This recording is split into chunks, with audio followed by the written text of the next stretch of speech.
Ik heb de klap heel duidelijk gehad. Uw flat die stond ik te trillen op het grondvest. Het is krek na 4 van de morgen dat er bij de Jumbo in Wolvergeer een plofkreek plak vindt. De pinautomaat is opblaast en de morgen van de supermarkt laat er helemaal uit. Ik dacht dat is vuurwerk weer. Maar ja, toen had ik nog een paar minuten later had ik een auto voortrijden met geld in de banden. En om 23 minuten over 5 kwam een melding voor de brandweer voor een hulpverlening hier bij de Jumbo. En toen dacht ik van het moet wel heel zwaar vuurwerk geweest hebben. Het is zo zwaar dat de explosieve opruimingsdienst deel komen moet. In de rin van de morgen zet de politie de hele dik om de supermarkt heen aan. Het pakketje dat leidt eigenlijk op een hichte van de Yield-automaat.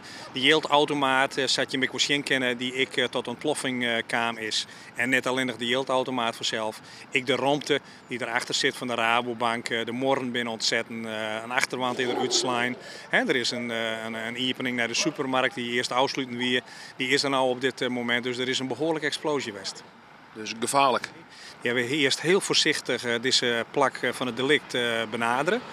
En volgens hun, zou zij dit nou waarnemen, zij het pakketje hier besnien, zit er net ontploft materiaal in en het is heel explosief, denken wij.